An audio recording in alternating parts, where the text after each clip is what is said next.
Good morning, everyone. Welcome again to Arnie's Fantasy World of Sports. And here it is Thursday morning. And Lenny, I love it when you go through the box scores. I just love to know what happened last night, what your thoughts are going forward. You know, I can tell you this, Lenny. Maikel Franco was not put in the doghouse by me. I don't know who put him in the doghouse, but it wasn't by me. But I will say this in defense of whoever did, the year is still young. Now, if you're in a daily fantasy, picking up players daily, now's a great time to jump all over somebody like that. But, you know, there are a few players I've got on my fantasy teams, and we're going to talk today about you DFSers out there. I'm going to turn my focus probably on Thursdays to DFS. How about that? We're going to look at the historical value of how pitchers and batters have fared off against one another.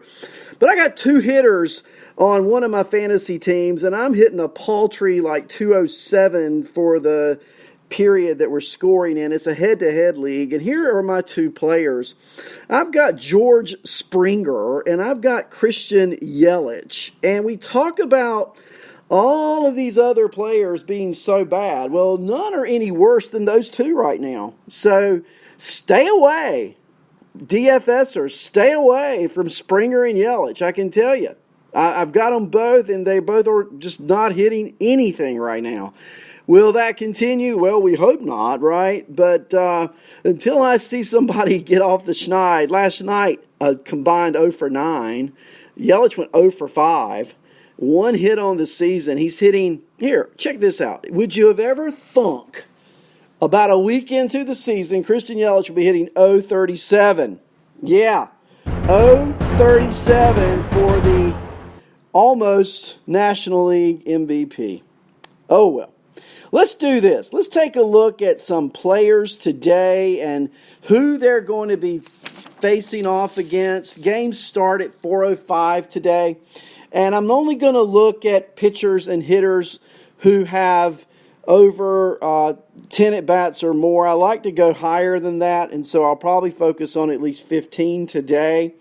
And I'm going to look first at the Toronto game against Washington. Now, you know the Nationals don't play this weekend, so they will empty the barn today, so to speak, against Toronto.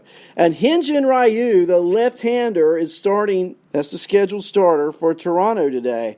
I want to go through some of these stats with you. And there are a few players on Washington's team who have done historically well against Hyun-Jin Ryu. First of all, Asdrubal Cabrera, who is 7 for... Wait a minute. He's had 7 plate appearances. Let's skip him. Okay, let's go down. Let's start with Howie Kendrick, who is 3 for 14. Trey Turner, who is 2 for 13. Josh Harrison, recently added, has 3 hits in 10 at-bats. And Starling Castro, Starling Castro is hitting .333 against Hyun-Jin Ryu. I think if I have to go and pick, first of all, I think Turner's starting to hit. Okay, I know the stats say what they say, but Turner's starting to hit the ball, and Castro historically hits Hyun-Jin Ryu pretty well. So I'm going to take a look at both of those guys, their prices today in DFS. Yu Darvish pitching for the Cubs against the Reds. And we got a few here who have done pretty well. First of all, Tucker Barnhart is 4 for 12 out of the catcher position. He's back with the Reds. Moustakas activated yesterday, homered. He's 4 for 14. That's a 286 clip against Darvish with a home run. Joey Votto is 6 for 22 against Darvish. Let's keep on going. Suarez is 5 for 20 with a homer. And Nick Senzel, who also homered yesterday off of the IL, he is 4 for 12 against Darvish. So you've got some good options there with the Reds. I don't know what their prices will be in DFS. Countering the Cubs, Luis Castillo, we know in his first outing this year, he struck out 11 batters. He's playing against the Cubs today. I know he doesn't have 10 at-bats, but Wilson Contreras is 4 for 8 with 3 doubles 2 RBIs and a walk off of Luis Castillo. So there's something going on there, it looks like, between Contreras and Castillo. Other Cub hitters who've done fairly well, Kyle Schwarber is 5 for 17. Ian Happ, 5 for 10. Albert Almora Jr., 5 for 16. Almora probably won't start today. Happ probably will. Happ's off to a pretty decent start. And Happ can probably be had on the cheap today, especially against Castillo. We'll see how that goes. That game is in Great American Ballpark, a great hitting park, as we know. Those are just some guys to keep your eye on. Let's move on. And I got my hitter of the day coming up next. All right. Going to the Yankee game in Baltimore. And Lenny's right. If you picked up Gleyber Torres for daily yesterday, well, you could have made a better choice, right? Here's gold for today. Put this one in the bank. Renato Nunez. And I got to think Renato Nunez is going to be inexpensive. He's had 21 plate appearances against J.A. Happ, Yankees stalwart, apparently, who's pitching above Jordan Montgomery. Well, I guess what they're doing, they know they're playing the Orioles, throw the worst you've got at Baltimore, and save Montgomery for the weekend, which is what the Yankees are doing. Look into this. Listen to this, though. Renato Nunez against J.A. Happ. 21 plate appearances. 19 official. That means he's walked twice. In 19 at-bats, he has 11 hits. That's over 500. Easy math. With a double and 4 home runs. So in 19 career at-bats against J.A. Happ, Renato Nunez has 4 homers, 6 runs scored, and 8 RBIs. I think he's gold today in daily fantasy. So if you're going to be playing in leagues, go get Renato Nunez. He is your man today across all leagues. Now, Hanser Alberto, not quite as good, but he is 6 for 13 off of J. Happ. And Jose Iglesias, hope everything's okay with him. Assuming he plays today, he is 4 for 11. Dwight Smith, who homered last night, is 4 for 10.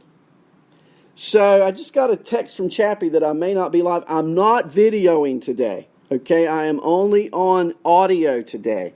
So if you're in the chat room, let me know if you can hear me. I am not doing audio. I'm not in a position physically where I can do that today. So I am doing the audio today. And I look like I'm signed in. I should be on. Let me know, chat room, if you're having any trouble hearing me.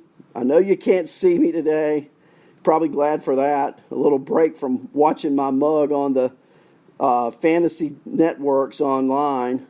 But I should be sounding out loud on the audio today. Let's see if we are. I'm assuming so, but I'm not positive because I just got that text from Chappie. It looks like I'm on. So Chappie says he can hear me. Okay. Then Chappie says he can't hear me. I'm going to keep going because it looks like I'm on from my equipment here. We'll just keep rolling. So those are your Orioles to pick today. Remember, the Yankees have won is it 18 in a row? Something like that in Baltimore. Baltimore's due a victory. I'm telling you. And these batters I just gave you are the ones you need to pick up today. I think you can get them very, very cheap. John Means throwing for the Orioles, and no Yankees, a rookie last year. Remember, no Yankee has 10 at-bats, so we're not going to go through that. But being a left-hander, I tell you what, I'm going to ride that Gleyber Torres horse again. I don't think he goes 0 for 4 again today. Pick up Gleyber Torres. Let's ride that horse today. Remember, I told you that on tomorrow morning's shows. Cleveland's playing Minnesota. Shane Bieber, Cleveland ace, going against that hard-hitting Twins lineup.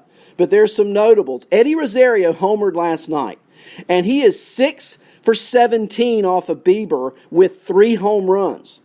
I really like Rosario. And a player I think is going to break out this weekend, and he's going to start maybe today, is Miguel Sano, their first baseman, who is 6 for 16 off of Bieber with a home run.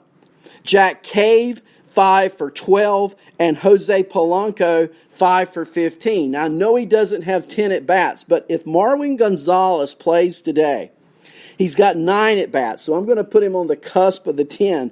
But in those 9 at-bats, he's got 6 hits, 2 doubles, and a home run. So Marwin Gonzalez apparently sees the ball really well coming out of the hand of Shane Bieber to be 6 for 9. He's somebody to think about today in daily fantasy. Against Jose Barrios for the Twins, the Indians, Carlos Santana is 6 for 17 with a double, triple, and home run. And you guys know on the network, I am not a big fan of Jose Barrios. I'm looking in the chat room. The O's will win tonight, says Odek. I don't think J-Hap can beat them. I think you may be right. If the O's are going to beat the Yankees this year, they better do it today. And the Hanser Alberta 2,600, great price. So, Chaplain, you got to know I've done my homework. You got to know I've looked at these batters and their stats, and they love to feast off J-Hap. I mean, let's go back over those Orioles one more time because I was having questions about my sound when I was going over those stats. Renato Nunez is my gold pick of today. 11 for 19 with 4 home runs. Alberto, 6 for 13, and he's $2,600. Those are the two main players, although I did say Dwight Smith is 4 for 10, and Dwight Smith homered last night. So, look out for those Orioles today. They're not typically sought after, particularly playing the Yankees where the team doesn't do well, but I think today they will. Let's move on to Boston and the Mets, where Martin Perez, who was really bad his first game out. Martin Perez was really bad against the Orioles, who we just talked about. It kind of leads in, right? Got a flow here. So, I don't know why Chris Davis wasn't available last night. That's a good question. I don't know I didn't do the daily check yesterday, Ed. You asked the question, why was Chris Davis not available for last night's game? I did not do daily checks yesterday, so I don't know what he bats historically against Cole. I would imagine not very well, and that's probably why you didn't see Chris Davis, even though he's a left-handed bat against Cole. Somebody else in the chat room may know more about that than I because I know very little. How about that? When I don't know something, I don't try to bull crap you. I just tell you I don't know. But that's my guess. Looking at the Red Sox and the Mets, one player, he homered yesterday, Yoenis Cespedes. He is 5 for 15, and he homered last night, 5 for 15 lifetime against Martin Perez. Martin Perez looked bad in his first game. I think that continues. Otherwise, there's not really a Met there that has a good history of 10 bats and more. Robinson Cano, not good history against Martin Perez. I would not play Robinson Cano today in fantasy. He's 7 for 39 lifetime against Martin Perez. Tampa playing the Braves. Ryan Yarbrough, no Brave has more than 3 at-bats. Note that Markakis is back. Note that Freddie Freeman raised his average, doubled it yesterday, getting 4 hits. How can you never not go for Freddie Freeman? But Freddie Freeman's going to be high-priced in fantasy. I don't care what day it is or who's throwing. Brady Singer's playing Detroit today, pitching against Detroit today, and I like Brady Singer as one of my pitchers. I think he will pitch well today. He pitched well against Cleveland on Saturday. I think he is a great daily pickup for starting pitching today. My philosophy is try to get average pitchers or better who are playing against teams that strike out or don't do well against them. I think you can pick up a Brady Singer at pitching today in DFS, and then that gives you more money with your budget to add these great bats we're talking about. And a Hanser Alberto and Nunez give you also more flexibility at other positions. So that's why I'm mentioning these people, because they're low priced and have done historically well. So, Max Fried's pitching for the Braves. No body has more than 3 at-bats, so we'll just skip over that game. I can't give you much advice on that one. Back to Detroit and Kansas City. For Kansas City, I've told you to pick up Brady Singer. Whit Merrifield is 6 for 10 lifetime against Ivan Nova. Alex Gordon, who can probably be had cheap, 7 for 20. That's a .350 average with 2 home runs.